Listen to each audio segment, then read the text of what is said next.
So, hello everyone. So, magandang araw sa inyong lahat. Andito na naman si Prof. Casey, no? I am a criminologist and nag-share ako ng knowledge regarding sa mga pangyayari sa society and kinokonek ko sa study namin. So, ang criminology is more on social science din naman siya. So, pwede siyang gawing basis kapag gusto mong maintindihan yung mga nangyayari sa society. And ang isa sa pinakamagandang ginagamit namin ay ang aming criminological theories. So, ngayong araw, yung pag-uusapan nating criminological theory is intergenerational transmission.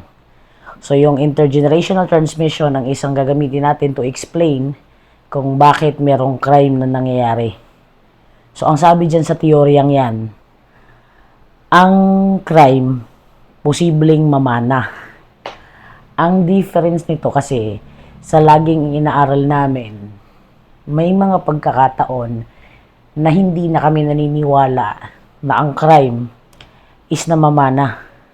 Just because your parents are criminals, hindi ibig sabihin nun ay criminal ka rin.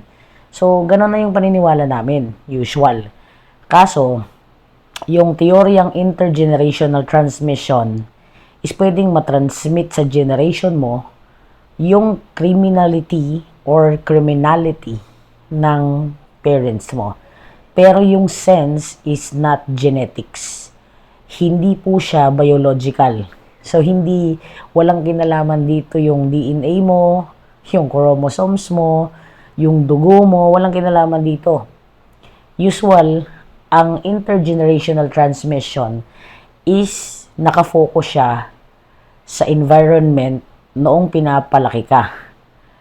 It's not just the simple living condition, but it's more on the exposure of upbringing. Yung pagpapalaki sa'yo, yung exposure mo sa crime. So, when your family, when your parents specifically, pinakita sa'yo yung mga actions na pwedeng mag-lead sa crime, pwede mo siyang mamana. So, wala tayong pakialam sa part ng DNA.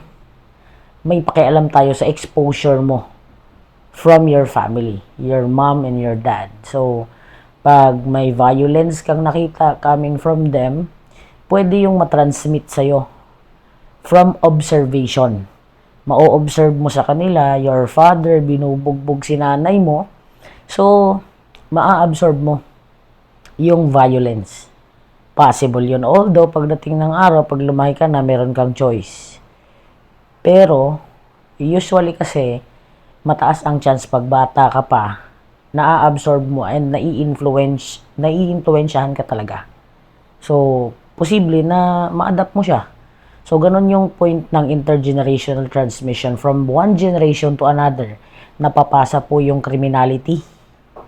And hindi kailangan na pareho kayo ng dugo, pareho kayo ng DNA, pareho kayo ng chromosomes. Ang kailangan lang po dyan is ma-expose ka sa negative activity or doon sa delinquent activity ng parents mo. So, mag-iingat po ang lahat kapag meron po tayong mga bagay na i-expose sa mga bata or pag meron po tayong mga gagawin na mai-expose ang mga bata. So, parang sabihin na natin sa pamilya natin talaga, mapoprove natin na tama yung society, that family is the basic unit of the society at doon tayo unang natututo. Kahit na anong bagay na ma-expose ang bata doon sa loob ng tahanan, posible niya yung gawin sa labas as if hindi siya aware na masama yun. And bilang bata, wala siyang kasalanan doon. So, let us all be responsible na lang, no? May mga pagkakataong madudulas-dulas tayo. So, siguro, bawi-bawi din minsan and let us remind each other na kung mali yung gagawin natin, as much as possible, huwag nating i-expose yung mga bata. So, maraming salamat po. At yan ang istoryang kriminolohiya mo ngayong araw.